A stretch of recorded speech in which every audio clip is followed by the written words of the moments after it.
everyone, so now we are beginning with coordination in plants. Coordination in plants हम शुरू कर रहे हैं. हमने nervous system in humans कर लिया और humans का endocrine system इस वीडियो में ख़त्म हो जाएगा. Okay. So plants do not have specialized system like animals to control and coordinate their responses. Though plants are fixed in soil and cannot move from one place to another, their photoplasmic components are constant in motion, transporting water, minerals. Parts of the plant body move in response to external stimuli. Chemical substances called phytohormones or plant growth regulators regulate plant responses.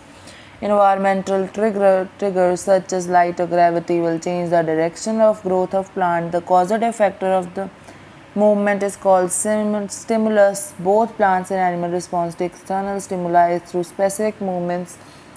The stimuli is sent to one part of the body, the receiving zone, to another part of the body, the reaction zone. अब plants है इनके पास कोई भी specialise system नहीं है जैसे humans और animals के पास होता है.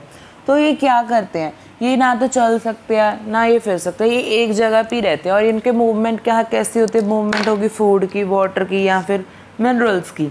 तो उसके लिए मूवमेंट होती है जो ये रिस्पॉन्स करते हैं एक एक्सटर्नल स्टिमुलाई की वजह से. और क्या होता है यहाँ पे फाइटो हार्मोन्स होते हैं, केमिकल सब्सटेंसेस फाइटो हार्मोन्स, जिनको आप प्लांट ग्रोथ रेगुलेटर भी कहते हैं.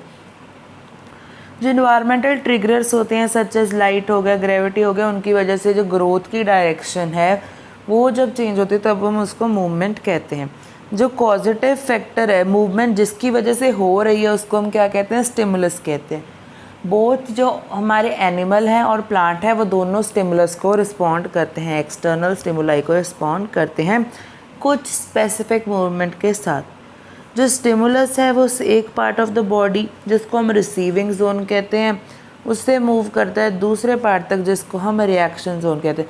रिसीविंग जोन जिससे स्टिमुलस रिसीव होगा और रिएक्टिव जोन जिससे रिस्पॉन्स मिलेगा स्टिमुलस को. अब प्लांट मूवमेंट्स के बारे में बात करते हैं. प्लांट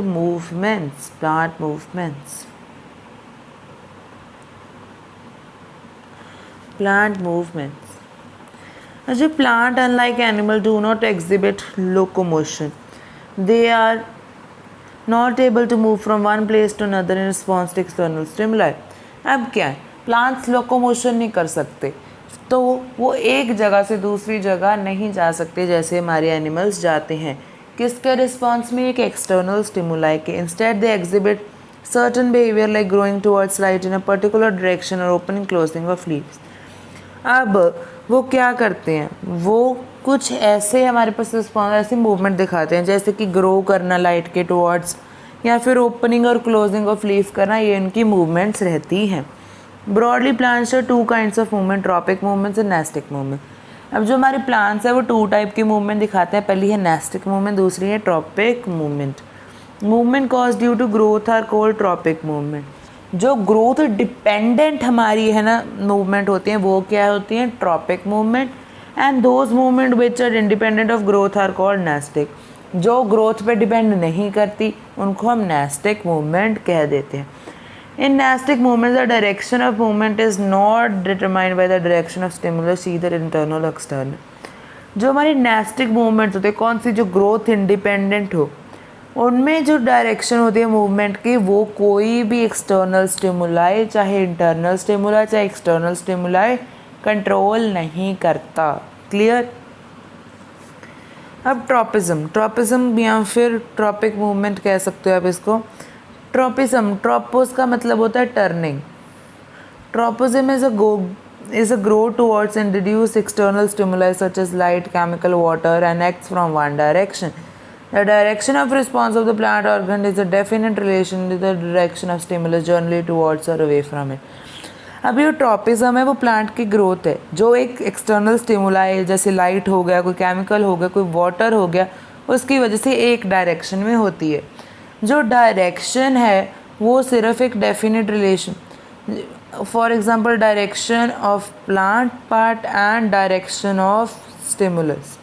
ये तो यहाँ तो उसके टुवर्ड्स जाएगा स्टिमुलस के या फिर उससे अवे जाएगा. क्लियर. अब बात करते हैं हम टाइप्स ऑफ ट्रॉपिज्म की. टाइप ऑफ ट्रॉपिज्म पहला आ गया आपके पास फोटोट्रॉपिज्म। इसमें फोटो का मतलब होता है लाइट और ट्रॉपिज्म का मतलब होता है टर्निंग, मतलब लाइट की तरफ टर्न करना। Phototropism is defined as light induced growth to movement towards movement of curvature and is shown by stem tips and roots of plants. Okay, जो फोटोट्रॉपिज्म है उसको हम कैसे डिफाइन कर सकते हैं कि जो लाइट की वजह से हमारी ग्रोथ मूवमेंट होती है उसको हम ट्रॉपिज्म कहते हैं। ये स्टेम की टिप्स हैं और जो रूट की टिप्स हैं वो प्लांट में शो करती है। अब फोटोट्रॉपिक मूवमेंट भी आगे दो टाइप की हैं, ये बहुत सिंपल है। अब पॉजिटिव फोटोट्रॉपिज्म क्या है? The stem grows towards source of light and is exhibit, जो टुवर्ड्स हो उसको हम पॉजिटिव कहेंगे, पॉजिटिव फोटोट्रॉपिज्म। अब नेगेटिव क्या होगा? इसका उल्टा, the roots grow away from source of light hence it exhibit negatively phototropic growth. Phototropism is observed in lower organisms like fungi. Okay cut. अब नेगेटिव फोटोट्रॉपिज्म क्या है? जो उसके अवे जा रहा हो, जो अवे जा रहा है वो हो गया नेगेटिव फोटोट्रॉपिज्म, जैसे कि हमारी रूट्स जाती हैं। ये समझो, देखो पहले ये देखो, बाहर से लाइट आ रही है, लाइट आ रही है इस तरीके से। अब ये प्लांट हमने रखा, तो ये प्लांट की जो स्टेम है, ये स्टेम है, ये तो बेंड कर रही है उसके, ये तो क्या कर रही है उसकी तरफ बेंड कर रही है, पर जो हमारी रूट्स हैं वो पीछे को, फॉर एग्जांपल दिस स्टेम है और ये आपकी क्या है, ये आपकी रूट्स हैं, तो ये टुवर्ड्स जाएगी, मतलब ये पॉजिटिव है और ये negative phototropism. Response of plant to the direction of light. Is it clear? अभी फोटोट्रॉपिज्म लोअर ऑर्गेनिज्म में भी दिखता है। लोअर ऑर्गेनिज्म जिनकी बहुत ही कम कॉम्प्लेक्सिटी हो, बहुत ही सिंपल ऑर्गेनिज्म हो, जैसे फंगी हो गए, उनमें भी आपको फोटोट्रॉपिज्म दिखने को मिलेगा। It occurs due to presence of phyto hormone auxin. ये किसकी वजह से होता है? फाइटो हार्मोन ऑक्सिन की वजह से। Auxin migrate from to shady area from brighter side of stem. The pigment called riboflavin act as a photo receptor during phototropism. अब देखो ये होता क्यों है? ये फाइटो हार्मोन की वजह से होता है, जिसको हम ऑक्सिन कहते हैं। जो ऑक्सिन है वो जो सन की ब्राइटर साइड, जहाँ पे सन की रेज आ रही हैं उस साइड पे नहीं होता, और वो माइग्रेट कर जाता है वो साइड पे जहाँ पे शेड हो, जहाँ पे छाँव हो, जहाँ पे सन की रेज डायरेक्ट ना आ रही हो। उसकी वजह से एक और पिगमेंट होता है राइबोफाइलिन, जो फोटो रिसेप्टर का काम करता है। रिसेप्टर हमने पढ़ा था, जो रिसीव करता है, जो लाइट को रिसीव करता है ड्यूरिंग फोटोट्रॉपिज्म, उसको हम राइबोफाइलिन कहते हैं। अब आ गया जियोट्रॉपिज्म और ग्रेविटोट्रॉपिज्म। अब ग्रेविस का हैवी होता है और ट्रॉपिज्म का मतलब टर्निंग होता है। अब plants change their direction of their growth in response to pull of earth gravity. जब ग्रेविटी की वजह से हमारी डायरेक्शन ऑफ ग्रोथ में चेंज आए, या फिर ग्रोथ में चेंज, अगर हमारी growth direction of growth gravity की वजह से हमारे पास आए, तो उसको हम क्या कहेंगे? जियोट्रॉपिज्म। अब पॉजिटिव जियोट्रॉपिज्म क्या है? जो ग्रेविटी के टुवर्ड्स हो, towards gravity. The movement of parts of plant towards gravity is called phototropism. इसका एग्जाम्पल है आपका roots are grow, roots always grow downwards. Negative photo geotropism का मतलब क्या है?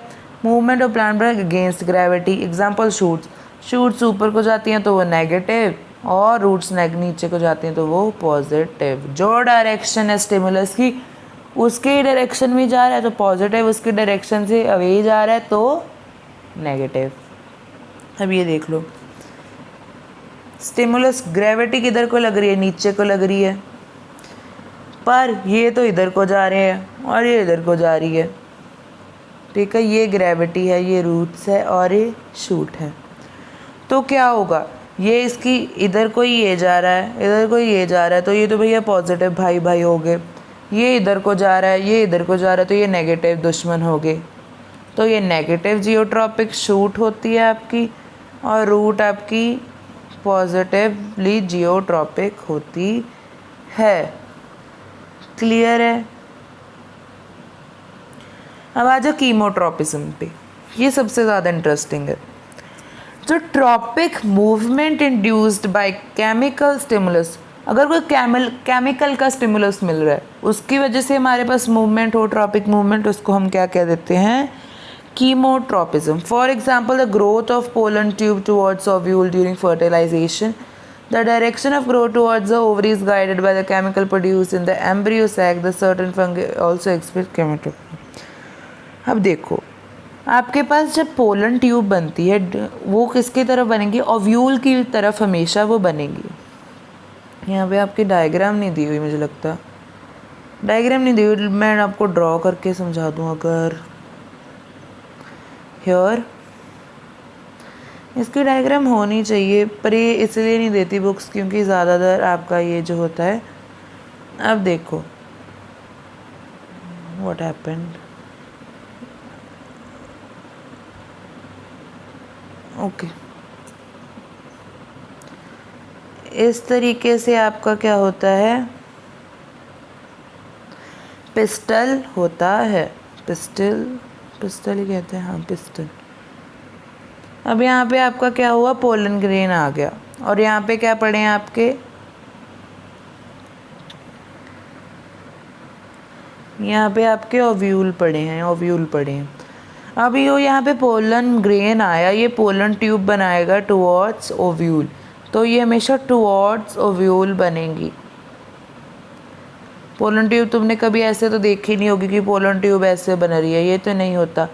तो ये किसके टुवर्ड्स होती है? ये केमिकल के टुवर्ड्स और अवे हो सकती है, बट इस केस में अवे नहीं होती। समझ आया? क्लियर है? अब आगे हम बात करते हैं। अब ये ना जो केमिकल प्रोड्यूस होते हैं एम्ब्रियो सैक में, उनकी वजह से ये ओवरी की तरफ हमारा पोलन ट्यूब ग्रो करते हैं, जिसकी वजह से वहाँ पे पोलन ग्रेन जा पाता है। अब हाइड्रोट्रॉपिज्म आ गया। हाइड्रो का मतलब वाटर और ट्रॉपिज्म का मतलब turning. Hydrotropism is defined as a response in which direction of growth is determined by the gradient of water and water concentration. जहाँ पे वाटर की कंसंट्रेशन है उसकी तरफ जब ग्रोथ होगी, उसकी वजह से जो हमारी डायरेक्शन आएगी ग्रोथ की, उसको हम क्या कहते हैं? Hydrotropism. Roots grow positively hydrotropic. Roots क्या हैं? पॉजिटिवली हाइड्रोट्रॉपिक हैं। Positively hydrotropic response of roots is stronger than geotropic. अब जो हमारे रूट्स हैं उनका जो हाइड्रोट्रॉपिक रिस्पॉन्स है वो जियोट्रॉपिक से रिस्पॉन्स से ज़्यादा है। Hydrotropism process started by the root cap sensing water. पहले रूट कैप है जो आपका वो वाटर को सेंस करता है। सेंडिंग सिग्नल जो लॉन्गेज पार्ट ऑफ, फिर सिग्नल भेजता है कि हमारे जो रूट का पार्ट है जो उसकी तरफ जा रहा है उसको क्या करो? ग्रो करो भैया। As a result the root starts growing and moving towards water. इसके रिजल्ट से क्या होता है? जो रूट्स हैं वो टुवर्ड्स वाटर हो जाती हैं। ये देखो, ये एक्सपेरिमेंट सबसे अच्छा है। I don't know why if we can't, okay. अब आपने ले लेना है ग्लास, या आपने ग्लास का एक्वेरियम टाइप ले लिया। अब इसमें क्या, आपने एक पी सीडलिंग लगा दी, और यहाँ पे एक मटका, मतलब एक सैंड से बना कोई भी पोरस पॉट ले लिया, या फिर जो भी आपका जिसमें हल्की हल्की सी छेद हो जिसकी वजह से वाटर आ जाए, और इसमें पानी भर दो और यहाँ पे वाटर आ जाएगा। यहाँ पे वाटर मॉलिक्यूल्स निकलेंगे। पोरस का मतलब क्या होता है कि ये फुली ऐसा टाइटली पैक नहीं है, इसमें अभी भी स्पेसेज है जिनसे वाटर एस्केप कर जाता है। तो यहाँ पे इसको ये सारा सैंड के साथ भर दो कि इसको कंडीशंस मिल सके लिविंग। अब यहाँ पे क्या है, वाटर की कंसंट्रेशन ज़्यादा है, और यहाँ पे क्या है, कम है। तो जो इसकी रूट्स हैं, ये देखो सारी, यहाँ पे देखो ये कई रूट्स इधर को भी जा रही है, सारी नहीं, उसके जो पार्ट उसके नियरेस्ट उसको ग्रो करके इधर ले जाते हैं। पहले रूट कैप सेंस करेगा, फिर सिग्नल भेजेगा कि पार्ट को ग्रो करो, और फाइनली आपका हाइड्रोट्रॉपिज्म हो जाएगा। Moving to the last part of tropism, that is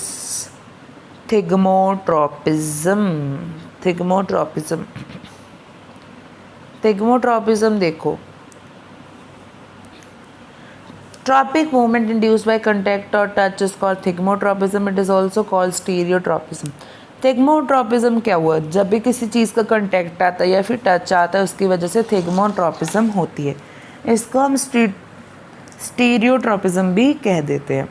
Some plants have weak stem and will require support for growth. Their plants grow straight until they come in the contact with an object. The growth rate on the side of stem is being reduced. Touch slower than on the side opposite to touch. Thigmotropism can be quite rapid. Tendrils have observed to encircle an object within 10 minutes. For example, curling off, coiling off tendrils. अब देखो कई plants होते हैं ना जिनकी week होती है stems, उनके साथ हम एक स्पोर्ट लगा देते हैं तो उसके बाद क्या होता है, वो पहले तो सीधी सीधी जा रहे होते हैं ऊपर को, पर जब उनको कंटेक्ट का पता लगता है कि हमारे लिए स्पोर्ट है तो वो उसके साथ सर्कल करने लग जाते हैं. अब जो रेट होता है, जो फॉर एग्जांपल यहाँ पे वो टच्ड है, तो यहाँ पे रेट क्या होगा ग्रोथ का, वो स्लोअर होगा. और ये इधर वाला पार्ट जो टच नहीं था यहाँ पे ग्रोथ ज़्यादा कर देंगे. इसकी वजह से क्या होगा, थिग्मोट्रोपिज्म क्या होगा, वो रैपिड हो जाएगा और टेंड्रिल इनसर्कल कर जाएगा उसको. और ये भी देखा गया विदिन 10 मिनट्स वो इनसर्कल कर लेता है. उसकी एग्जांपल आ गई curling and coiling of tendrils. देखो वीक स्टेम थी, स्पोर्ट लगा दी एक वुडन स्टिक की, फिर क्या हुआ, लीव्स आया पहले तो इधर, उसके बाद टेंड्रिल ने क्या किया, यहाँ पे क्या आके कांटेक्ट में हो गया, यहाँ पे ग्रोथ स्लो कर दी उसने.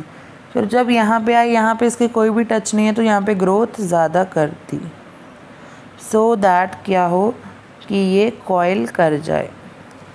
Plant showing thigmotropism. अब आपने जो ऊपर एक्टिविटी की थी कि response of plant towards direction of light, उसका अगर आपको आ जाए कि आपको क्या मेथड रहेगा, कैसे करना. Sorry. To demonstrate the response of plant towards direction of light. Direction of light के towards जब response दिखाना है तो मेथड क्या होगा, एक हेल्दी प्लांट लो और make such an environment receptive, एक यहाँ पे रख दो जहाँ पे उसको डायरेक्ट सनलाइट आ जाए.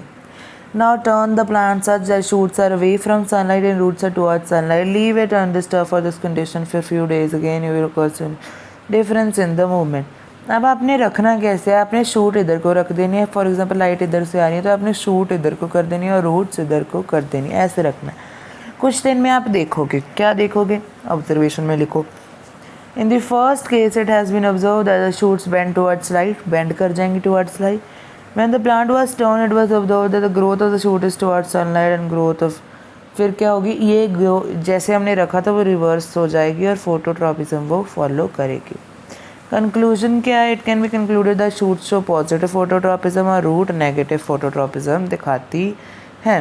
अब आगे आपके पास nastic movements. Nastic movement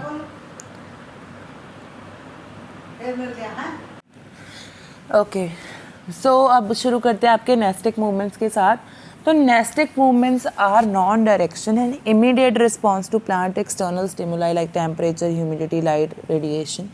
tropic movements are associated with touch, are rapid reversible responses associated with touch और pressure change.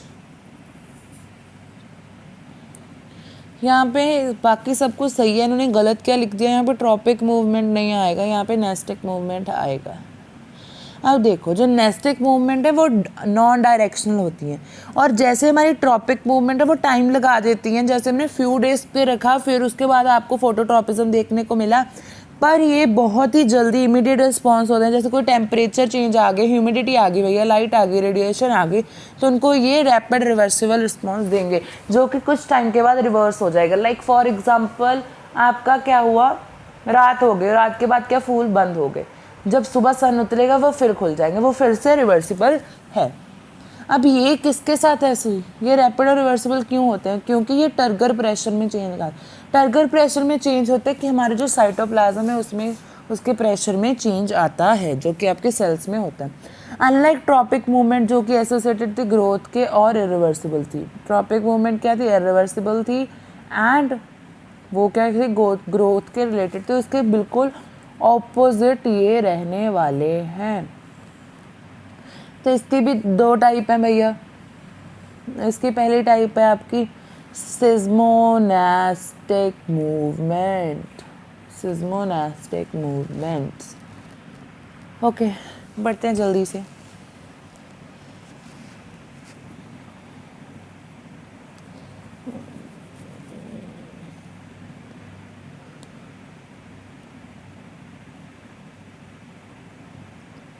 Okay, seismonastic movements. Okay.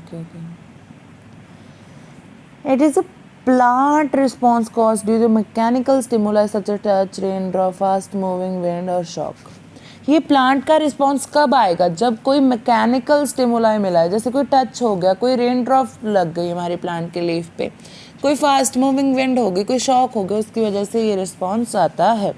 The most common example is the leaves of mimosa pudica pulvini are swollen areas present in the base of petioles consisting of a large number of loosely packed parenchymatous cells separated by intracellular spaces. If the leaves of Mimosa touch the turgor of the low half of the pulvins is lost and the leaf begin to fold up and droop. After some time, the cells become turgid again and leaf attains erect position and plant use electrical chemical means to convey this information to cell. अब इसकी सबसे famous example है mimosa pudica. जो पुलवनी है ना, वो Surf ना वो सूजे हुए एरियाज हैं जो बेस में होते हैं पेटियोल्स के. यहाँ पे पेटियोल देखो, ये जो ब्रांच है जिसके ऊपर ये लगे हुए हैं, इसके स्वेलन एरिया होता है. उस पर क्या होता है कि आपके large number of parenchymatous cell होते हैं जिनके बीच में इंट्रासेलुलर स्पेसेस होती हैं. अगर जो लीफ है मिमोसा पुडिका को उसको टच कर देते हैं, जो टर्गर है, जो लो हाफ ऑफ पुलवेंस का टर्गर है, वो क्या होता है, वो लॉस्ट हो जाता है और जो लीफ है वो फोल्ड अप कर जाता है. फिर कुछ समय के बाद क्या होता है, सेल्स फिर से टर्जेट हो जाते हैं और जो लीफ है वो फिर से अपनी इरेक्ट पोजीशन में आ जाता है. जो प्लांट यूज़ करते हैं इलेक्ट्रिकल और केमिकल मीन्स, जिससे ये इन्फॉर्मेशन कन्वे हो पाती है सेल टू सेल. क्लियर? अब ये डायग्राम देख लो जल्दी से.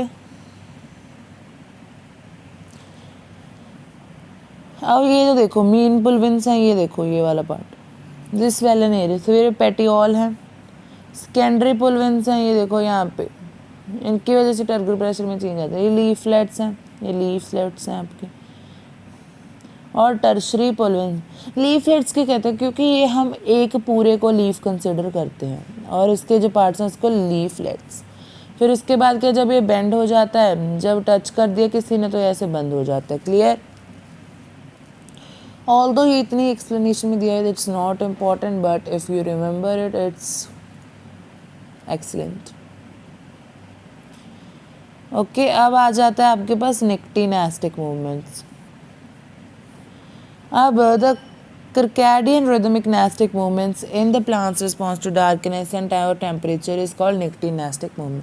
अब जो आपके पास ऐसी रिदमिक मूवमेंट आए प्लांट में जो कि रिस्पॉन्स हो डार्कनेस या फिर टेम्परेचर की. अब रिदमिक का मतलब क्या होता है, जैसे आपका हार्ट है, आपको पता है वो कितने टाइम बीट करेगा अगर आप नॉर्मल कंडीशंस पे. ऐसी है ये क्या है, रिदमिक है. ऐसे नहीं है कि आप इसके टाइम चेंज करें. For example, the diurnal movement of leaves in flower for some species like oxalis tulip, which take up sleeping position at night, जो रात को अपने पत्तियां बंद कर सो जाते हैं. Nictinastic movements involve the same type of mechanism as thigmonestic movements, but the change in turgor pressure are more gradual.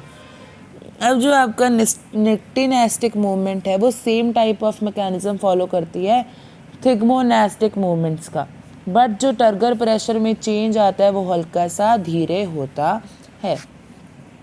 अब निक्टिनेस्टिक मूवमेंट भी दो टाइप्स की हैं. पहली तो है photonastic. Leaves of oxalis take up the horizontal position in sunlight and droop down during darkness. अब देखो जो ऑक्जेलिक के उसके जो लीव्स हैं वो हॉरिजॉन्टल हो जाते हैं सनलाइट में और ड्रूप कर जाते हैं ड्यूरिंग डार्कनेस में, मतलब बंद हो जाता है डार्कनेस में. थर्मोनेस्टिक क्या है, flower like tulips open during high temperature and close due temperature सोन प्लांट्स सनलाइट सन. अब देखो ये क्या है, ये तो आपका डे और नाइट का कर रहे हैं, पर इसमें क्या है, टेम्परेचर है. कि अगर टेम्परेचर ज़्यादा है तो खोल लो पत्तियाँ अपनी, अगर टेम्परेचर कम है तो बंद रखो। क्लियर? ये आपका होमवर्क क्वेश्चन। अब ये आपने हाइड्रोट्रोपिज्म वाला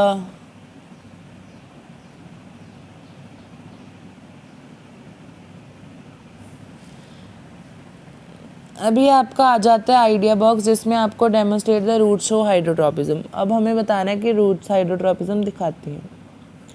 तो हमें क्या करना है, तो हल्के थोड़े से जो जर्मिनेटिंग आपके पास सीड्स हैं ऑफ पी या फिर कोई भी ग्राम के, वो आपको मॉइस्ट सॉइल, जिसको आप एक छालनी में डालोगे उसमें डाल के रख देना।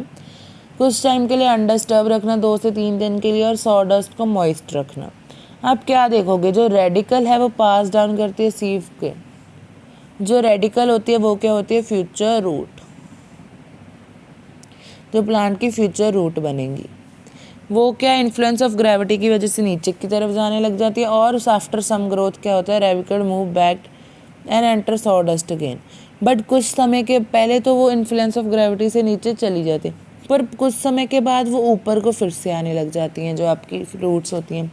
तो इससे क्या पता लगता है, roots show both hydrotropic movements and geotropic, मतलब रूट्स दोनों ही ग्रेविटी की तरफ भी और वाटर की तरफ भी मूवमेंट दिखाती हैं। और क्या पता लगता है, जो हाइड्रोट्रॉपिक रिस्पॉन्स है वो स्ट्रॉन्गर है जियोट्रॉपिक रिस्पॉन्स के। ये देखो, ये सीव है, ये रेडिकल है। अब पहले तो रेडिकल जियोट्रॉपिज्म की वजह से निकल आई बीच को, फिर ये फिर से मूव कर गई अंदर को। क्यों? क्योंकि hydrotropism is greater than geotropism की फोर्स। अब ये पेपर में क्वेश्चन आ सकता है इसका कि ट्रॉपिक मूवमेंट और नास्टिक मूवमेंट में फ़र्क बताइए, इसमें डिफरेंस बताइए। Direction of movement occurs in a direction of stimulus. जो आपकी ट्रॉपिक मूवमेंट है, डायरेक्शन ऑफ मूवमेंट किसकी डायरेक्शन में होगी, स्टिमुलस की। पर नेस्टिक मूवमेंट में नॉन डायरेक्शनल मूवमेंट्स होती हैं, ये इसमें ग्रोथ होती है, इसमें ग्रोथ नहीं होती। They are slow movements, tropic movement slow होती हैं, बट नेस्टिक मूवमेंट फास्ट और रैपिड होती हैं। जो एग्जाम्पल है इसकी, ग्रोथ मूवमेंट ऑफ शूट्स, गलत लिख लिया। ये बुक में अभी भी लाइक गलतियां हैं जो आप निकाल सकते हो अगर आपको पता है पहले से। देखो इसमें क्या लिखा है, growth movement of shoot towards gravity. Shoot की टुवर्ड्स थोड़ी होती है अवे फ्रॉम ग्रेविटी। शूट अगर रूट होता तब भी टुवर्ड्स कह सकते थे। अब एग्जाम्पल इसकी के curling and drooping of leave, इसमें तो कोई ग्रोथ नहीं, इसमें ग्रोथ है। समझ आया? मैंने आपको एक्सप्लेन कर दिया, ये आपको पेपर में कैसे लिखना है अगर आगे आपको ये बताया गया था यहाँ पे। Animal receive a variety of external information through specialized structure called sense organs. जो आपके एनिमल्स हैं वो रिसीव करते हैं एक्सटर्नल इन्फॉर्मेशन स्पेशलाइज स्ट्रक्चर के, जिनको हम सेंस ऑर्गन या फिर रिसेप्टर कह देते हैं। These are photo receptors for light, phono receptor for sound, refractory receptors for smell, gustatory receptor for taste and थिगमेंट रिसेप्टर फॉर टच। अब अगर वो फोटो रिसेप्टर है तो वो लाइट के लिए, फोनो रिसेप्टर है तो सुनने के लिए, अगर और फैक्ट्री रिसेप्टर है वो स्मेल के लिए, गुस्टेटरी रिसेप्टर है वो टेस्ट के लिए, और थिग्मो रिसेप्टर है वो टच के लिए है। Tendril is a thread-like structure which is formed from modified leaves. It is used to support an attachment by various climbing plants. अब जो टेंड्रिल है वो क्या है, एक थ्रेड लाइक स्ट्रक्चर है जो फॉर्म होता है मॉडिफाइड लीफ की वजह से, जिसको यूज़ करते हैं सपोर्ट और अटैचमेंट करने के लिए काफ़ी सारे climbing plants. Sunflower show photonastic movement, sunflower photonastic movement दिखाता है। Movement of sunflower in the response to day and night is quite slow and growth related movement of the part will even be slower. अब जो sunflower में movement है response to day और night वो तो slow है, but जो उसकी ग्रोथ रिलेटेड मूवमेंट है वो उससे भी ज़्यादा स्लो है। अब आ गया आपका chemical coordination in plants. Chemical coordination in plants, chemical coordination in plants, it takes place by the plant hormones और फाइटो हार्मोन्स। ये प्लेस करता है किनकी वजह से, प्लांट हार्मोन, जिनको हम फाइटो हार्मोन्स भी कह देते हैं। They are synthesized in minute quantity, one part of the plant body simply diffuse to another part when they influence the specific physiological process. अब ये थोड़ी थोड़ी क्वांटिटीज़ में बनते हैं, मिन्यूट क्वांटिटीज़ में बनते हैं, और एक पार्ट में बने तो दूसरी पार्ट में सिंपली डिफ्यूज़ कर जाते हैं जहाँ पे इन्फ्लुएंस हो फिजियोलॉजिकल प्रोसेसेस का। अब फाइटोहॉर्मोन्स commonly called plant hormones are small simple molecules of diverse chemical composition. They are involved in various growth promoting and inhibiting activities such as cell division, flowering and fruiting. अब जो आपके पास क्या है, phyto hormones है, इनको हम plant hormones कह देते हैं। ये छोटे होते हैं और सिंपल मॉलिक्यूल से बने होते हैं, बट इनकी क्या होती है, डाइवर्स केमिकल कॉम्पोजिशन होती है। ये इन्वॉल्व होते हैं हमारे प्लांट की ग्रोथ कितनी होगी, या तो ये ग्रोथ को प्रमोट करेंगे या फिर ग्रोथ को रोकेंगे। जैसे कि सेल डिवीजन होगा, फ्लावरिंग होगी, फ्रूटिंग होगी, या तो इसको रोक देंगे या इसको प्रमोट करेंगे। अब यहाँ पे 5 टाइप्स ऑफ हमारे पास फाइटोहॉर्मोन्स हैं। ऑक्सिन है, गिबरेलिंस है, साइटोकाइनिन है, इथाइलिन है, एब्सिसिक एसिड है। अब जब हम टाइप ऑफ फाइटोहॉर्मोन्स या फिर ग्रोथ रेगुलेटर्स की बात करें तो ग्रोथ और प्रमोटर कौन से हैं, ऑक्सिन, गिबरेलिन एंड साइटोकाइनिन क्या करते हैं, ग्रोथ को प्रमोट करते हैं। वेयर एज की जो आपके एब्सिसिक एसिड और इथाइलिन है वो ग्रोथ इनहिबिटर है, मतलब ग्रोथ को रोकते हैं। अब प्लांट हार्मोन्स और उनके फंक्शन। अब जो आपके पास ऑक्सिन है, एक naturally occurring auxin is indole 3 acetic acid, it is synthesized at shoot tips and root tips. अब जो आपका ऑक्सिन है वो नेचुरली अकरिंग ऑक्सिन क्या होता है, इंडोल 3 एसिटिक एसिड, जो कि आपकी शूट और रूट की टिप्स पे बनता है। अब इसका फंक्शन क्या है, it promotes cell environment and xylem differentiation in plants. इसकी वजह से क्या होता है, रुक जाओ, इसकी वजह से क्या होता है, सेल की एनलार्जमेंट होती है और जाइलम की डिफरेंशिएशन होती है, अब ये सेल डिवीजन में भी हेल्प करता है। It promote stem and fruit growth, जो हमारी स्टेम और फ्रूट किसकी वजह से ग्रो करते हैं, ऑक्सिन की वजह से। It induce parthenocarpy, the formation of seedless fruit without fertilization in number of plants such as banana and grapes. अब इसकी वजह से क्या होता है, हमारे जो सीडलेस फ्रूट होते हैं, जैसे बनाना हो गया, ग्रेप्स हो गए, ग्रेप्स जिनमें सीड नहीं होते, वो क्या होता है, उसमें ऑक्सिन होता है। ऑक्सिन क्या करता है, पार्थेनोकार्पी करता है, जिसकी वजह से हमारी सीडलेस फ्रूट्स की प्रमोशन होती है।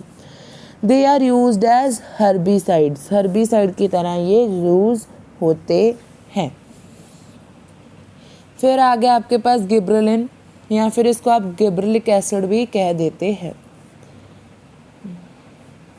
Gibberellic acid, this it is synthesized in the areas of rapid cell division such as in fruit. अभी कहाँ पे मिलते हैं, जहाँ पे फ्रूट या फिर सीड में, जहाँ पे आपकी रैपिड सेल, यहाँ पे ज़्यादा से ज़्यादा सेल डिवीजन हो रही हो। ये इंक्रीज करते हैं ग्रेप स्टॉक्स को। It increase the length of grape stalks. It promotes growth in stems and fruits similar as auxin. It promotes bolting.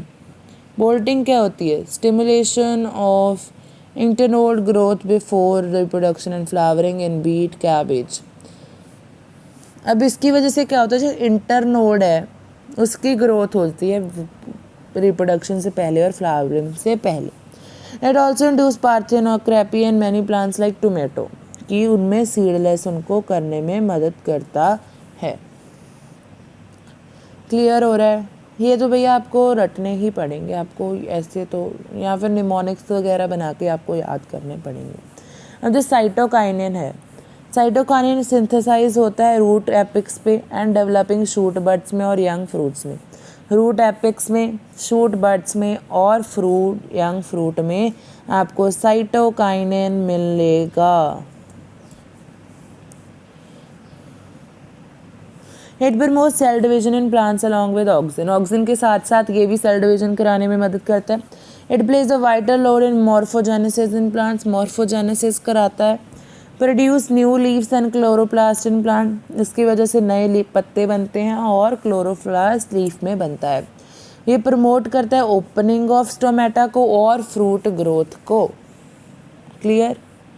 अब आपका इथाइलिन आ गया, ये सिर्फ एक ऐसा हार्मोन है जो कि एक गैसीय स्टेट का फाइटो हार्मोन है।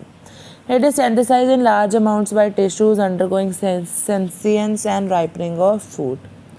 जो भी आपका हमारे पास टिश्यू सेंसियंस या फिर राइपनिंग ऑफ फ्रूट के अंडर को जा रहा है उसमें ये बड़ी मात्रा में बनता है।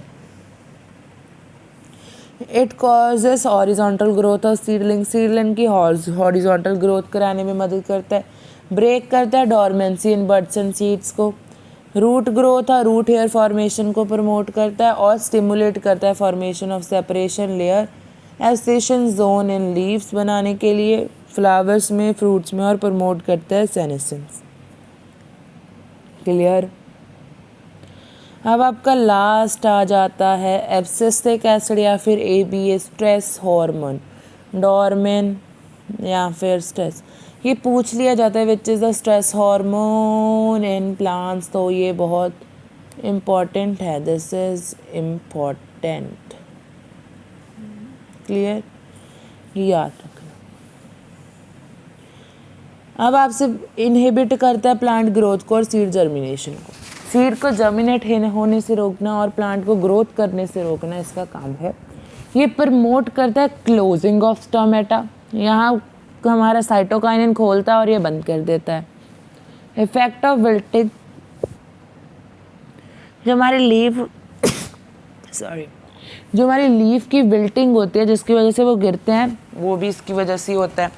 इंक्रीज कर देता है टॉलरेंस इन प्लांट्स, जो हमारा स्ट्रेस आता है हमारे प्लांट में उसको भी ये कम कर दे। ये फॉलिंग ऑफ लीफ करा देता है, एब्सिशन करा देते हैं जिसको हम, और सेनेसेंस करा देता है लीव्स में। क्लियर, ये आपको याद करना पड़ेगा इफ़ यू वांट दिस। ये जो आपका टेबल है ये मैं आपको शेयर कर दूंगा वहाँ पे इन आवर टेलीग्राम ग्रुप, वहाँ पे आप देख लीजिएगा। कितना करेंगे भैया अभी भी।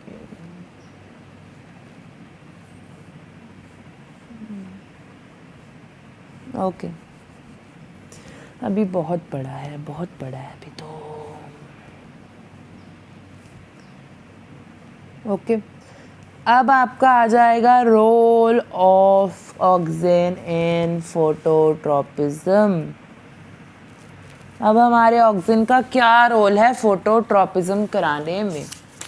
ऑक्सीजन का क्या रोल है फोटोट्रॉपिज्म कराने में?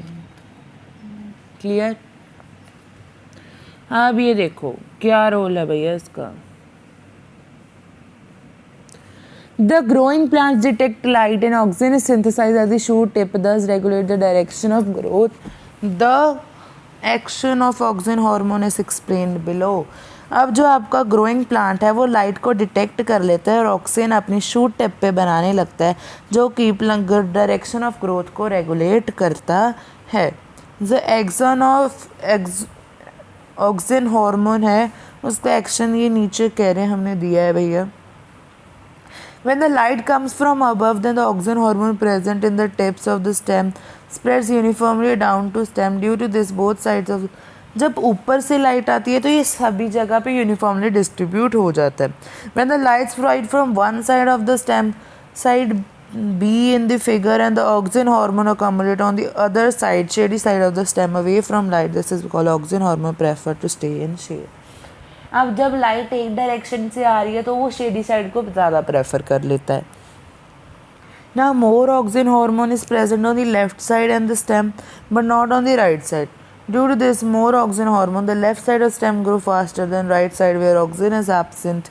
Since the left side of stem grows faster and longer than the right side, therefore the stem bends towards right side. अब क्या होता है, लेफ्ट साइड पे ज़्यादा ऑक्सीजन बन गया तो बेंड कर जाता है राइट साइड की टुवर्ड्स आपकी स्टेम। फिगर्स देख लो, ज़्यादा समझ आएगा, फिगर से ज़्यादा समझ आएगा।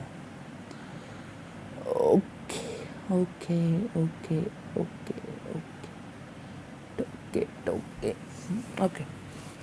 अब ऊपर से लाइट आ रही है तो ऑक्सीजन यूनिफॉर्मली डिस्ट्रीब्यूटेड है स्टेम और शूट में। फिर क्या हुआ, एक साइड से डायरेक्शन आ गई तो ऑक्सीजन कलेक्ट हो गया शेडी साइड पे।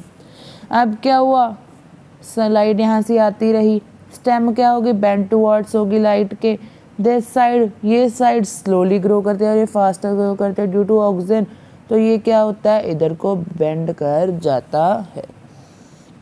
डायमेट्रिक रिप्रेजेंटेशन है आपकी। डिस्कवरी ऑफ प्लांट हॉर्मोन्स,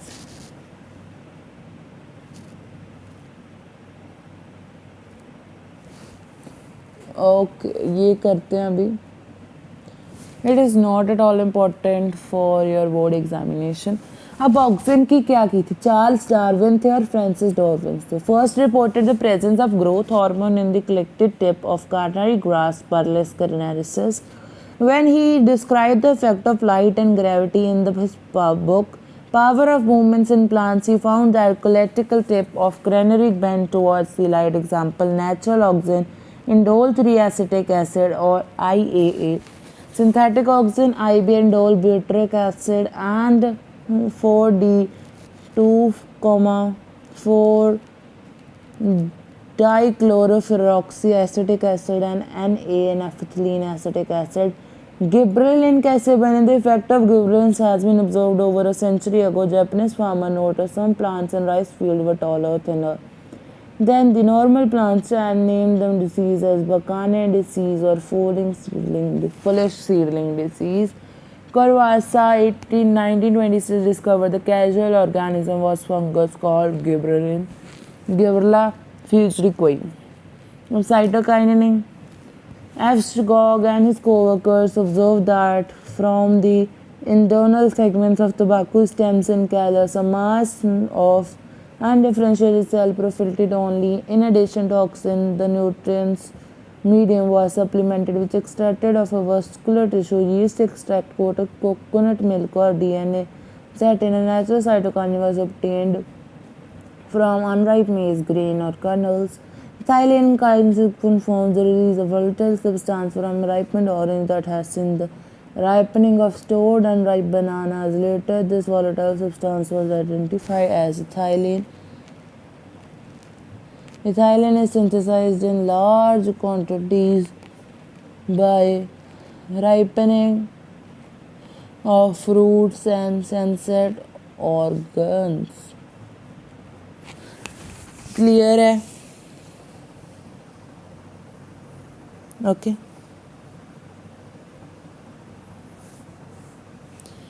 अब ये आपके कुछ क्वेश्चंस हैं. This I am leaving for now, ये अभी के लिए हम छोड़ रहे हैं बिकॉज बहुत टाइम हो गया अभी आपका लेक्चर शुरू है. ये जब मैं आपको पीछे वाले इसके बैक एक्सरसाइज क्वेश्चन करवाऊंगा उसके साथ करवा दिया जाएगा. तो अब बात करते हैं हम, क्या हो रहा है ये,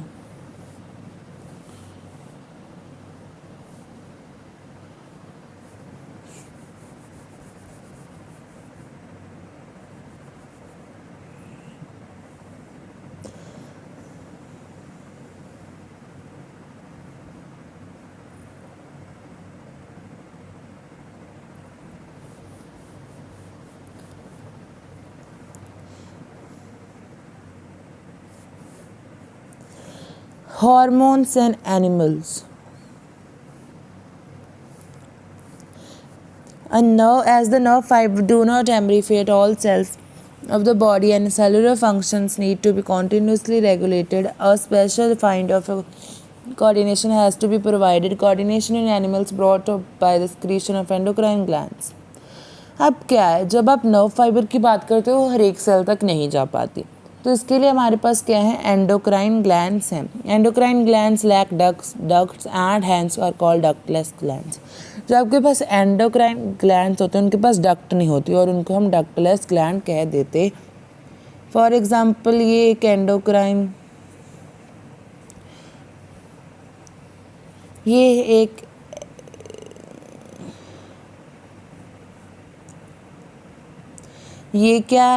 ये क्या एक एक्सोक्राइन ग्लैंड है और ये क्या एक एंडोक्राइन ग्लैंड है. ये ब्लड वेसल है, इसमें ये डायरेक्टरी हार्मोन्स क्रिएट कर देगा. और ये क्या, इसके पास क्या है, ये अपनी डक्ट है. They secrete chemical substances called hormones and directly pour into the blood. Hormones in any chemical substance which is produced in the tissue of endocrine gland and is released in the blood, then transported to other parts of the body for the specific function.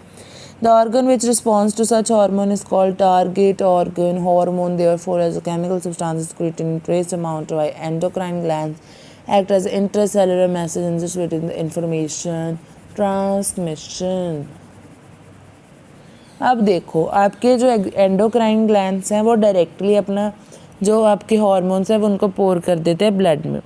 तो hormone एक ऐसा chemical substance है जो tissues of endocrine glands बनाते हैं, वो release किया जाता है ब्लड में और ट्रांसपोर्ट किया जाता है अदर पार्ट्स में, ऐसे पार्ट ऑफ द बॉडी जहाँ पे उसका स्पेसिफिक फंक्शन है। और जो ऑर्गन वो हार्मोन को रिस्पॉन्ड करते हैं उसको हम टारगेट ऑर्गन कहते हैं। और जो हैंस वो हम क्या कह सकते हैं, हार्मोन्स वो केमिकल सब्सटेंस है वो स्क्रीटेड किए जाते हैं एक ट्रेस्ड अमाउंट में बाय एंडोक्राइन ग्लैंड्स, जो एक इंट्रासेलुलर मैसेंजर की तरह काम करते हैं फॉर इंफॉर्मेशन ट्रांसमिशन। अब characteristics of hormones, they are secretion of endocrine glands इनको स्क्रीट करते हैं। They are produced at the place and act on the target organ which are mainly away from their source. अब ये act करते हैं, produce एक जगह पे हुए और एक्ट करते हैं टारगेट ऑर्गन पे जो कि दूर होती है जहाँ पे ये बनते हैं। They are pour directly into blood stream, और डायरेक्टली ब्लड स्ट्रीम में डाल दिए जाते हैं। They are required in trace quantity, एक लिमिटेड क्वांटिटी तक ही चाहिए जो कि ट्रेस हो पाए। They are specific in function, उनका सबका अलग अलग फंक्शन होता है। केमिकली वो एक प्रोटीन हो सकते हैं, अमीनो एसिड हो जाते हैं, स्टीरॉइड्स होते हैं, पेप्टिडाइड्स हो सकते हैं या फिर पॉलीपेप्टिडाइड्स हो सकते हैं। ओके, अब based on mode on which they are release और created, the glands of 2 types और ऑफ 3 टाइप्स। 3 टाइप के ग्लैंड्स बनते हैं, जिस टाइप से वो अपना जो हार्मोन है वो रिलीज़ करते हैं उस टाइप का हम 3 टाइप में डिवाइड कर सकते हैं कि जो तरीका है उनका रिलीज़ करने का। First is endocrine gland, they are ductless gland, the secretion are directly released into blood which carries them to various part of the body. अब इनके पास एंडोक्राइन ग्लैंड के पास क्या नहीं होती, डक्ट नहीं होती, तो ये डायरेक्टली अपना हार्मोन ब्लड स्ट्रीम में डाल देते जिससे वो ट्रैवल कर पाता है, ट्रांसपोर्ट हो पाता है। फिर आपका आ जाता है exocrine gland. The secretion of exocrine is carried through duct, इनके पास डक्ट होती है और उनकी वजह से ही जो सिक्रीशन होती है वो कैरी फॉरवर्ड होती है।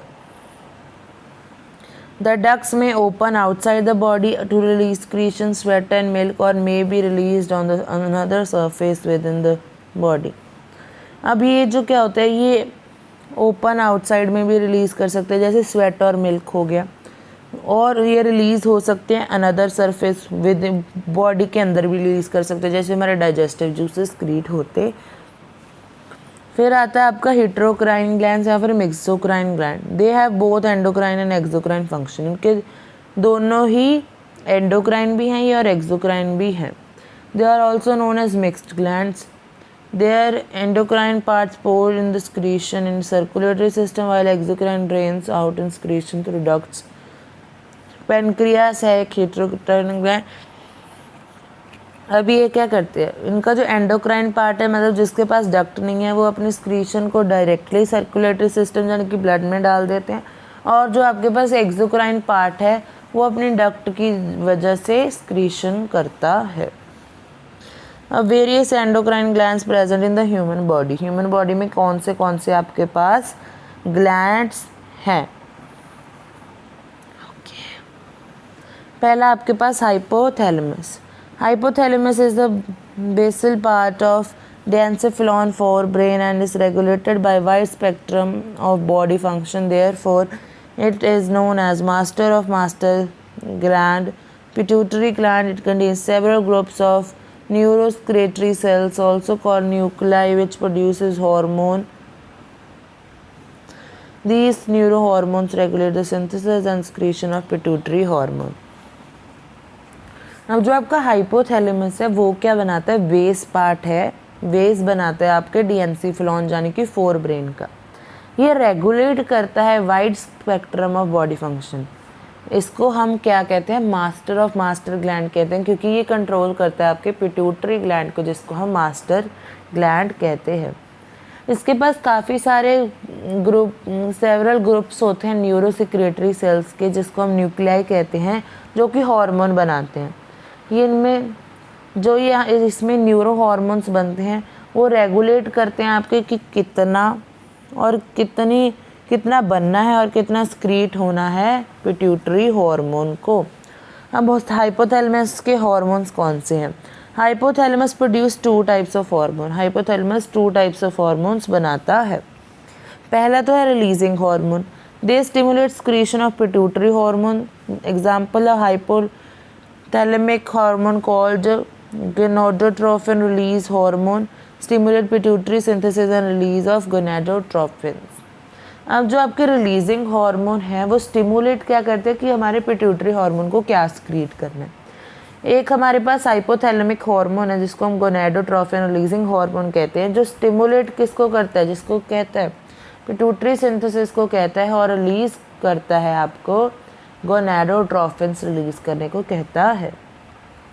अब इनहिबिटिंग हार्मोन है एक, they inhibit excretion of pituitary hormone, मतलब पिट्यूटरी हार्मोन की एक्सक्रीशन को वो रोक देते हैं। Example somatostatin from the hypothalamus absorb the release of growth hormone from pituitary. जो हमारे पास सोमैटोस्टैटिन होता है वो क्या करता है हाइपोथैलेमस में, वो रोक देता है release of growth hormone from pituitary gland. Clear?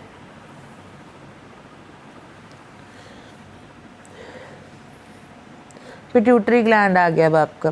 It is a small oval structure attach to the base of brain hypothalamus by stalk call इफ्यूंटिबुलम।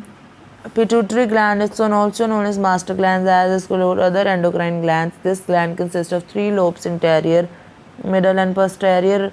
Each lobe of the pituitary gland secretes different types of hormones. एक Oval shape का ovoid structure है ये, जो attached है आपके hypothalamus के साथ। किसके वजह से अटैच्ड है? इन्फ्यूडिडुलम। जो अब आपका पिट्यूटरी ग्लैंड है उसको मास्टर ग्लैंड भी कहते हैं, क्योंकि ये बाकी सारे एंडोक्राइन ग्लैंड्स को कंट्रोल करता है। जो ये ग्लैंड है उसमें तीन लोब्स है, एंटेरियर, मिडल और पोस्टेरियर। जो ईच लोब है पिट्यूटरी ग्लैंड का वो डिफरेंट टाइप ऑफ हार्मोन को रिलीज करता है। अब हार्मोन्स ऑफ इंटीरियर पिट्यूटरी। अब हमारा एंटीरियर पिट्यूटरी क्या स्क्रीट करता है? Growth hormone GH। This hormone promotes and regulates growth of body and deficiency it's deficiency during childhood due to dwarfism and oversecretion lead to gigantism and normal growth of body. अब हमारा growth hormone है, ये क्या करता है, हमारी growth of the body को regulate करता है। अगर इसकी कमी हो जाए तो हमारे चाइल्डहुड में हमारे ड्वार्फिज्म हो जाता है, जिसकी वजह से हमारी ग्रोथ कम होती है, और कई बार ओवरस्क्रीशन की वजह से हम ज़्यादा ही लंबे हो जाते हैं, ज़्यादा ही बड़े हो जाते हैं। अब आपके पास आता है adrenocorticotrophic hormone. This hormone regulates the activity of adrenal cortex. It's mainly stimulates the adrenal cortex to secrete corticosteroid hormone which defence human under stress. अब जो हमारा स्ट्रेस हार्मोन है, जो आपका एड्रीनल ग्लैंड स्क्रीट करता है, एड्रीनल कॉर्टेक्स स्क्रीट करता है, जिसको हम कॉर्टिकोस्टेरॉइड हार्मोन कहते हैं, उसको ये रेगुलेट करता है। हार्मोन उस हार्मोन को रेगुलेट करता है। फिर आता है आपका thyroid stimulating hormone. As the name suggest its control functioning of thyroid hormone and stimulates thyroid gland to serve. अब जो आपके पास TSH है, थायराइड स्टिमुलेटिंग हार्मोन, वो क्या करता है, आपका जो थायराइड ग्लैंड है वो कितना थायरॉक्सिन रिलीज करे उसको रेगुलेट करता है। फिर आता है आपको फोलिस्टाइल स्टिमुलेटिंग हार्मोन, जो स्टिमुलेट करता है for production of gametes in female. It regulates development of ovarian fossils in males. It stimulates sperm production, spermatogenesis अब जो आपका फॉलिसाइल स्टिमुलेटिंग हार्मोन है वो प्रोडक्शन ऑफ गमीट में हेल्प करता है, जिसकी वजह से फीमेल में डेवलपमेंट ऑफ ओवराइन फॉसिल्स कराता है, और मेल्स में ये स्पर्म प्रोडक्शन में हेल्प करता है, जो कि स्पर्मोएटोजेनेसिस जिसको आप कहते हो। ल्यूटेनाइजिंग हार्मोन है LH, it causes ovulation and formation of corpus luteum which can secrete progesterone in females and testosterone on male। अब LH क्या करता है, ओव्यूलेशन करता है, जिसकी वजह से ओव्यूल बनता है, और फॉर्मेशन ऑफ कॉर्पस ल्यूटेम करता है, जो कि स्क्रीट करता है progesterone in females and testosterone in males. अब luteotropic hormone LTH, it is also known as prolactin. This hormone stimulates the growth of mammary glands during pregnancy and promote lactanin after delivery। Prolactin level rises during pregnancy and lactanin। अब जो आपका LTH होता है वो क्या, इसको हम prolactin भी कहते हैं। जो हार्मोन है वो स्टिमुलेट करता है growth of mammary gland pregnancy के दौरान, और प्रमोट करता है लैक्टेशन आफ्टर डिलीवरी। और जो प्रोलैक्टिन लेवल है वो राइज कर जाते हैं during pregnancy and lactation. Hormones of middle and intermediate pituitary. अब आपका एंटीरियर हमने पार्ट का पढ़ लिया है पिट्यूटरी का, अब हम मिड पिट्यूटरी का पढ़ते हैं। Okay, melanocyte stimulating MSH, it is the only hormone secreted by middle pituitary। it regulates the growth and development of melanocytes responsible for skin color। अब जो आपका मेलिनोसाइट स्टिमुलेटिंग हार्मोन होता है, यही सिर्फ एक हार्मोन है जो आपका मिडल पिट्यूटरी में स्क्रीट होता है, जिसकी वजह से आपका ग्रोथ और डेवलपमेंट होती है मेलिनोसाइट्स की, जो रिस्पॉन्सिबल होते हैं आपके स्किन कलर के लिए। ओके, फिर आपका आ जाता है हार्मोन्स बाय पोस्टीरियर पिट्यूटरी। पहला आ जाता है वेस्पोप्रेसिन और एंडोड्रोट्रिक hormone. This act mainly at kidney and stimulates the absorption of water in blood, thereby concentrating the urine and reduce volume। अब आपका वेस्परिन या फिर ATH आपका क्या करवाता है, ये कराता है कि आपके रीअब्जॉर्प्शन ऑफ वाटर हो जाए यूरिन में से इन किडनी। फिर आता है आपका oxytocin. The hormone stimulates vigorous utero contraction at the time of child birth and release milk from memory. Oxytocin से क्या होता है, ये यूट्रस की कॉन्ट्रैक्शन होती है बर्थ के दौरान, और जो आपका रिलीज होता है मिल्क फ्रॉम मेमरी ग्लैंड्स। फिर आपका इसके साथ पिट्यूटरी ग्लैंड होता है ख़त्म। अब आपका आता है pineal gland. It is a small gland reddish grey in colour about the size of a pea, located on the dorsal side of forebrain. अब जो आपका पीनियल ग्लैंड है वो स्मॉल और रेडिश ग्रे कलर का होता है। उसका एक पी के दाने का, एक मटर के दाने के जितना साइज होता है, और वो डोर्सल साइड ऑफ फोरब्रेन पे होता है। इट मेंटेन्स द नॉर्मल स्पीक वेक साइकिल। हमारे उठने का हमारे सोने के टाइम और उठने के टाइम का साइकिल ये रेगुलेट करता है। बॉडी टेम्परेचर रेगुलेट करता है, और मेटाबॉलिज्म, पिगमेंटेशन, मेंस्ट्रुअल साइकिल और डिफेंस कैपेबिलिटी को इन्फ्लुएंस करता है। फिर आपका आ जाता है thyroid gland. The thyroid gland consists of two lobes joined which are located on either side of trachea. Both the lobes are interconnected with the connective tissue called isthmus। अब जो आपका थायराइड ग्लैंड है उसमें दो lobe होते हैं जो कि लोकेटेड होते हैं एक साइड, मतलब एक साइड एक होता है, दूसरी साइड दूसरा होता है। ट्रैकिया आपकी विंड पाइप के जो बोथ लोब होते हैं वो कनेक्टेड होते हैं एक टिश्यू को, जिसको हम isthmus कहते हैं। अब hormone of thyroid gland, two hormones secrete करते हैं थायराइड। पहला था thyroxine. It is the principal hormone secreted by thyroid gland. Its main role to increase metabolic rate of organs and tissues of whole body. जो आपका thyroxine है एक principal hormone है जो सिक्रीट करता है थायराइड ग्लैंड, जिसका रोल होता है जो आपके मेटाबॉलिक रेट ऑफ ऑर्गन्स और टिश्यूज को बढ़ा देता है। Iodine is essential for normal rate of hormone synthesis. अगर आपको थायरोक्सिन की नॉर्मल प्रोडक्शन चाहिए तो आपको आयोडीन खाना पड़ेगा। The basal metabolic rate BMR is increased by hyperthyroidism and reduced in hypothyroidism. जो आपका BMR होता है बेसल मेटाबॉलिक रेट, वो इंक्रीज हो जाता है जब हाइपर हाइड्रोपिज्म मतलब ज़्यादा रिलीज हो जाता है थायरॉक्सिन, और रिड्यूस हो जाता है जब कम थायरॉक्सिन रिड्यूस हो, जिसको हम हाइपोथायरॉयडिज्म कहते हैं। अब फिर आ जाता calcitonin. The hormone lowers calcium level in two difference by inhibiting renal tubules calcium reabsorption by inhibiting bone calcium reabsorption. अब जो आपका कैल्सिटोनिन है वो क्या करता है, हार्मोन क्या करता है, जो हमारे कैल्शियम लेवल्स हैं उनको कम करने में मदद करता है। पहला ये कैसे करते हैं, जो आपके हमारे पास रीनल ट्यूब्यूलर होता है, यहाँ पे रीअब्जॉर्प्शन होती है, वहाँ पे ये कैल्शियम की रीअब्जॉर्प्शन नहीं होने देता। और दूसरा क्या होता है, जब हमारी बोन में से कैल्शियम रीअब्जॉर्प्शन होता है, जब हमारी बोन्स में से कैल्शियम रीअब्जॉर्प्शन होता है तो वो उसको भी रोक देता है। ओके फिर आपका आ जाता है हाइपोथायरॉयडिज्म, मतलब जो रिड्यूस करता है। It is the result from lack deficiency of thyroid hormone secretion, deficiency of iron diet in result in hypotropism. ये क्यों होता है, जब हमारे पास थायराइड हार्मोन की सक्रीशन कम हो जाती है। सक्रीशन क्यों कम होते हैं, जब हमारी बॉडी में आयोडीन की कमी हो जाती है।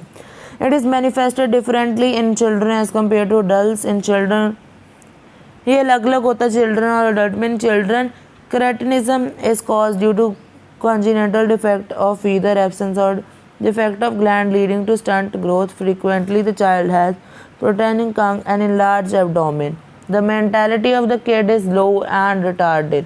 जब ये चिल्ड्रन को होता है तो उसके साथ क्या होता है, क्रेटिनिज्म होता है, जो कि कॉज होता है कॉन्जिनेंटल डिफेक्ट, मतलब लॉन्ग टाइम इफेक्ट के लिए, जिसकी वजह से आपका क्यों होता है ये, जहाँ तो आपके पास एक ग्लैंड होता ही नहीं है या फिर एक ग्लैंड में कोई डिफेक्ट होता है जिसकी वजह से ग्रोथ रुक जाती है, और जो फ्रीक्वेंटली वो चाइल्ड का क्या हो जाता है, उसकी जो इनलार्ज एब्डोमेन हो जाता है, एब्डोमेन इनलार्ज हो जाता है, उसकी मेंटालिटी है, जो उसकी सोचने की क्षमता है वो कम होती है।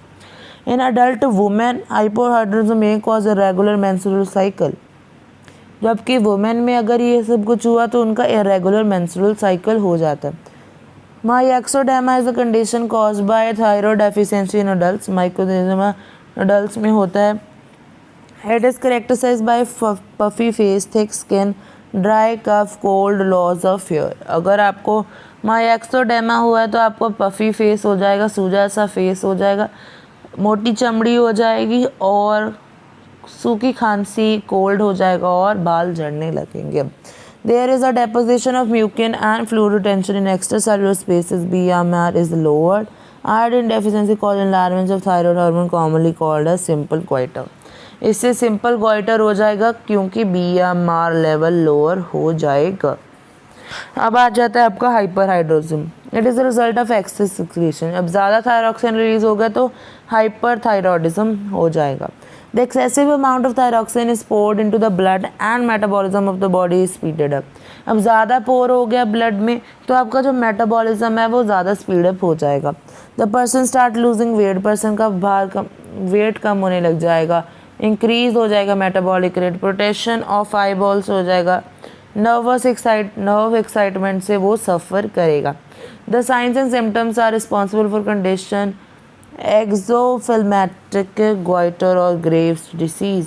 और इसको आपके साथ ग्रेव्स डिसीज़ भी हो सकती है। यहाँ पे सिंपल था, यहाँ पे एक्सोफिल्मेटिक आपको गोइटर हो सकता है।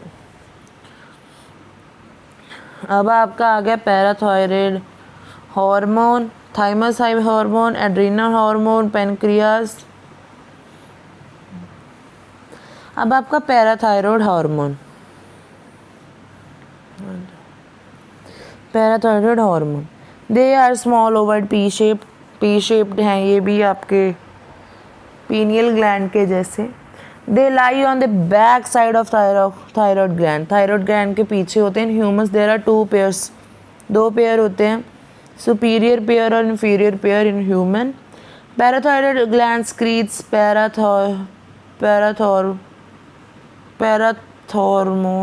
Parathormone. It has to main function, इसके दो मेन फंक्शन होते हैं।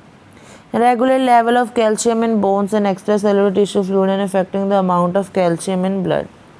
अब ये रेगुलेट करते हैं कि हमारी बोन्स में कितना कैल्शियम है और एक्स्ट्रा टिश्यू फ्लूइड्स में कितना है, वो जो इफेक्ट करेगा आपके कैल्शियम इन ब्लड को। It controls the excretion of phosphates in urine, probably reducing tubular reabsorption of phosphorus by kidney. ये आपके जो ट्यूब्यूलर रिजॉर्प्शन होता है फास्फोरस का किडनी ट्यूब्यूल्स में, उसको कम कर देता है। ये कंट्रोल करता है कि आपकी यूरिन में कितना ज़्यादा फास्फोरस होना चाहिए या फिर नहीं होना चाहिए। थाइमस ग्लैंड आ गया। The gland is located in the thorax और mid line under the sternum of front trachea. Trachea के सामने होता है। It has 2 lobes which are further divided to many lobules। इसके 2 lobes होते हैं और वो आगे जाके काफ़ी सारे लोब्यूल्स में बन जाते हैं। It secretes peptide hormone called thymosin. Thymosin release करता है। Thymosin plays an important role in lymphocyte formation in children. White blood cells बनाने में मदद करता है लिम्फोसाइट्स, जो कि इम्यूनिटी देते हैं। एंटीबॉडीज़ प्रोड्यूस करने में हेल्प करता है। Thymus is generated in old individual resulting in decrease production of thymosin before the immune. ये ओल्ड पर्सन में जाके आपका कम होने लग जाता है और इसकी वजह से इम्यूनिटी कम हो जाती है बड़े बुजुर्गों में।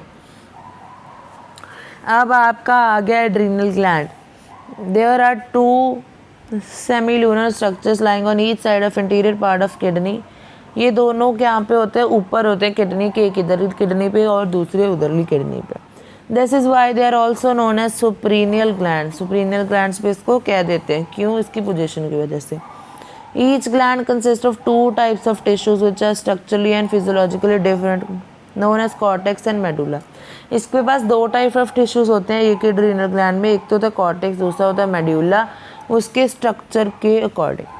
The cortex occupies the peripheral portion which is yellowish in color and medulla is inner brownish part। जो आपका कॉर्टेक्स है वो पेरिफेरल पोर्शन है, वो जिसका की कलर येलो होता है, और जो मेड्यूला है वो ब्राउनिश पार्ट होता है।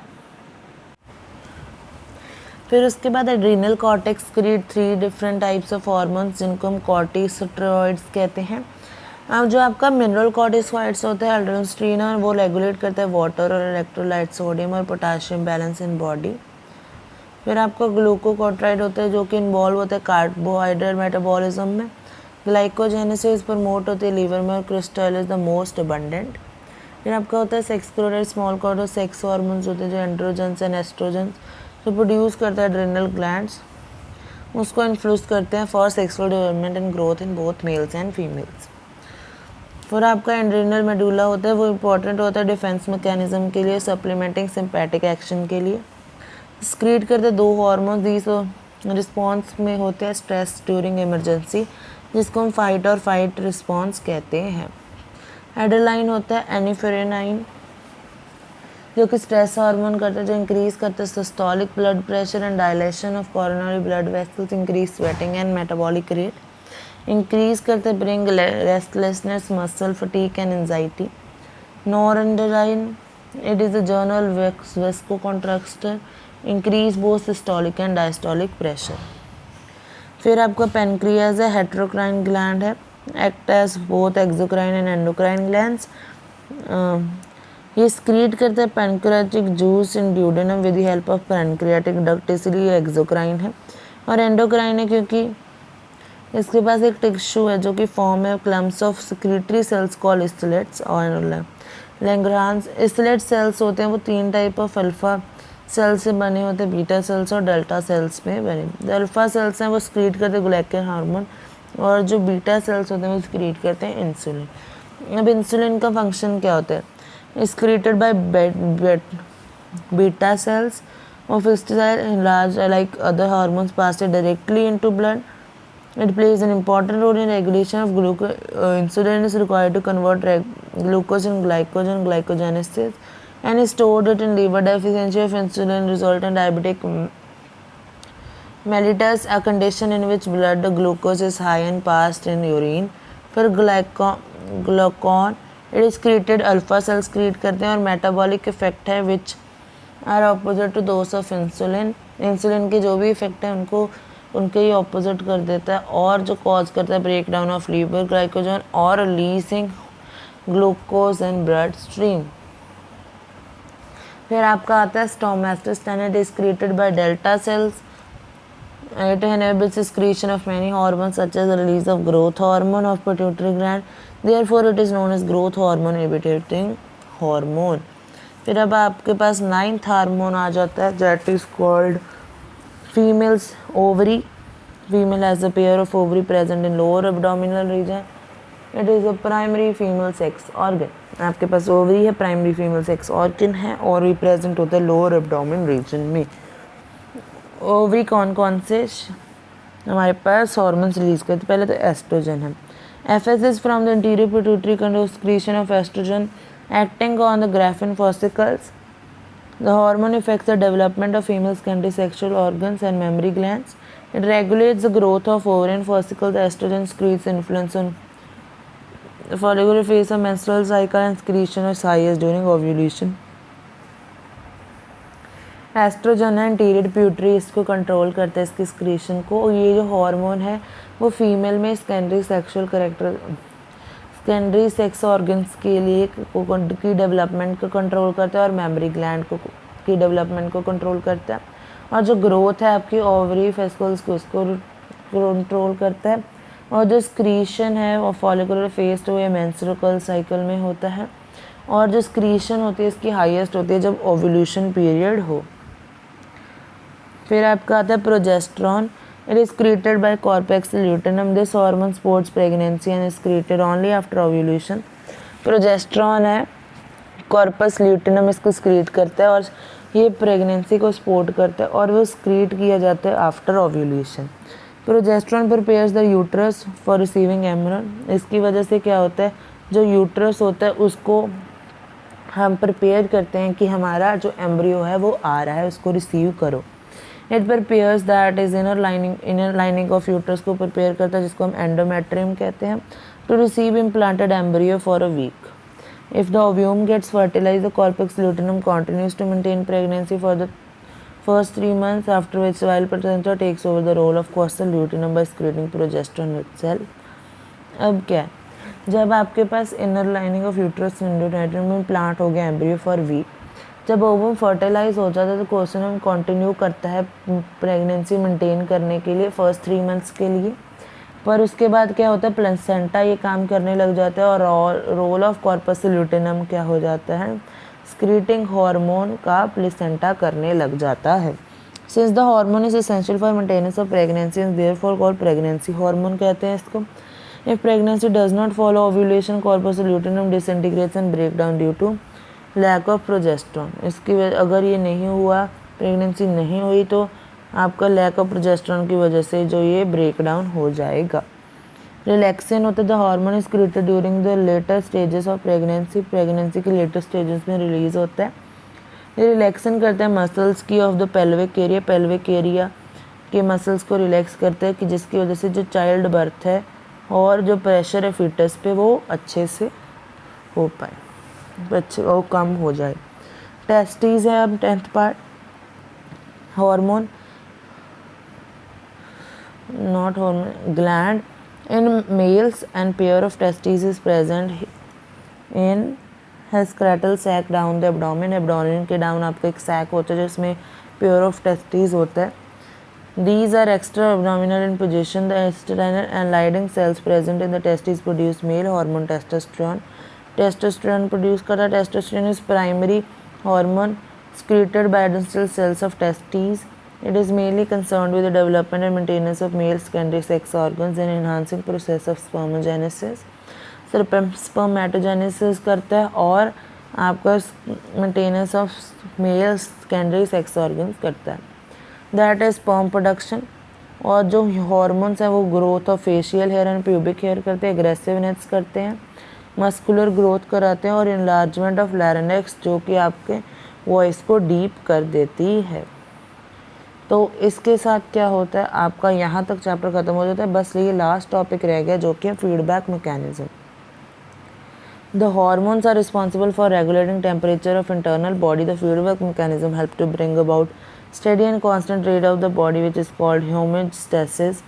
The homeostasis means keeping the internal chemical environment of the body constant. Feedback control is generally negative and rarely positive. Endocrine glands interact with each other. The secretion of one gland may stimuli and inhibit the activity of another gland. The amount of hormone is released by endocrine gland is determined by the body's need at any given time. Example, the pituitary gland produces an hormone stimulus thyroid to produce its hormone.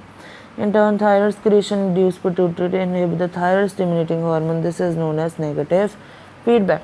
Feedback mechanism क्या होता है कि अगर आपके ज़्यादा हो गया तो आपको ऐसा रिलीज़ करना पड़ेगा हार्मोन जो उसको कम कर दे, अगर कम हो गया तो ऐसा हार्मोन्स क्रिएट करने के लिए कहना पड़ेगा जो ज़्यादा कर दे, सिंपल। तो इसके साथ आपका चैप्टर होता है ख़त्म। बहुत ही लंबा चला गया है ना, बट इसमें थ्योरी बहुत ज़्यादा थी। तो thank you for watching this video और लाइक करके जाना भैया लोग। Thank you for watching.